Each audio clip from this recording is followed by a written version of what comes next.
एक तू ही निरंकार। बोल सतगुरु माता सुदीक्षा सविंदर हरदेव जी महाराज की जय। निरंकारी राजपिता जी की जय। हे निरंकार प्रभु, मैं तेरी शरण हूँ, मैनू बख्श लो जी, मैनू बख्श लो जी। जितना श्याना होवे बंदा, उतना मौत डराती है।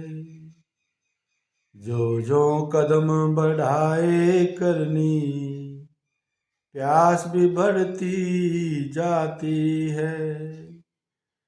दिल की आग न होती ठंडी, दरियाओं के पानी से। मंजिल की राह खत्म न होती, हरगिज मती से आनी से। मौत न तेरी एक सुनेगी, अंग अंग को तोड़ेगी। मौत तुझे घर छोड़ेगी तो रब के नाम पे छोड़ेगी। निरंकार का नाम जो ले हम, सुख आता दुख जाता है। अवतार गुरु की शरण जो जाए, नजर तभी यह आता है। तो कहते हैं गुरु महाराज जी के जितना सियाना होवे बंदा, उतना मौत डराती है। जो जो कदम बढ़ाए करनी, प्यास भी बढ़ती जाती है। कहते हैं कि जब मनुष्य का इस परमात्मा से विश्वास उठ जाता है, इस निरंकार का ध्यान न धर के अपने धन दौलत संपत्ति रुतबे उस पे ध्यान दे, अपनी पावर शक्ति पे ध्यान देता है, तो ये मौत उतनी ज़्यादा और उसके मन में घर करके मौत का भय उसको डराता रहता है। मौत का भय इस मन के अंदर से नाम का सुमरण करने से ही बाहर निकलता है। और नाम का सुमरण यदि चलता रहता है तो वो आदमी फिर मौत के भय से नहीं डरता है।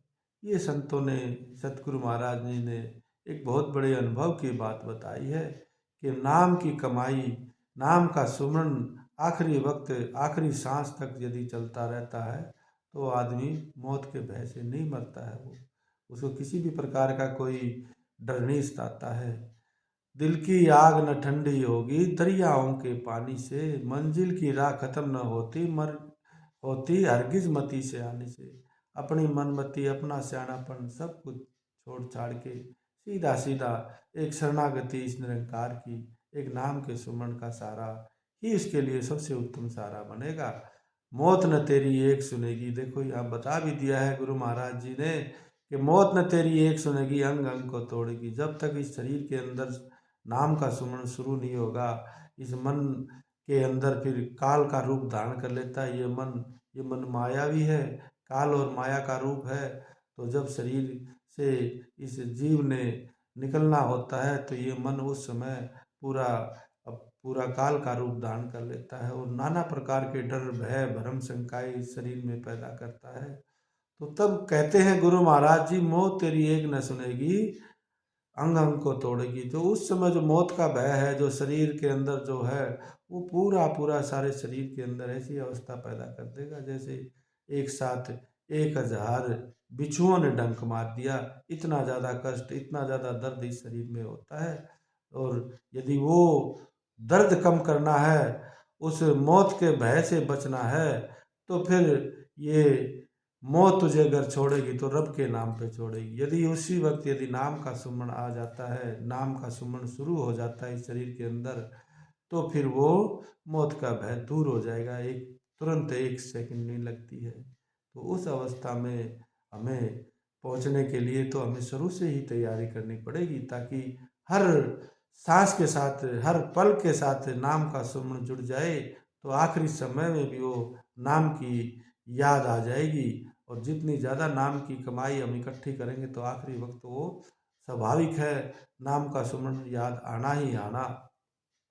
फिर कहते हैं, निरंकार का नाम जो ले हम, सुख आता दुख जाता है। यदि निरंकार का सुमरण, निरंकार का नाम याद आ गया तो उस समय सारे दुखों से छुटकारा मिल जाता है। अवतार गुरु की शरण जो जाए, नजर तभी आता है। तब इसका एहसास, इसका अनुभव गुरु के पास रह के, गुरु की इस रहनुमाई में रह के ही, भक्ति करके, बताई हुई बातों पे चलने से ही हमें, इसकी शरण में जाने से ही हमें तब ये निरंकार की पहचान होती है। तो जीते जी इन सांसों के रहते हुए ही इस निरंकार की पहचान करके, नाम की कमाई करके, जितना ज़्यादा अपने आप की अंदर में मजबूती बढ़ते चले जाओगे, वही आखिरी वक्त वो मजबूती नाम की कमाई की आपका साथ निभाएगी। इन्हीं विचारों के साथ प्रेम से कहना, निरंकार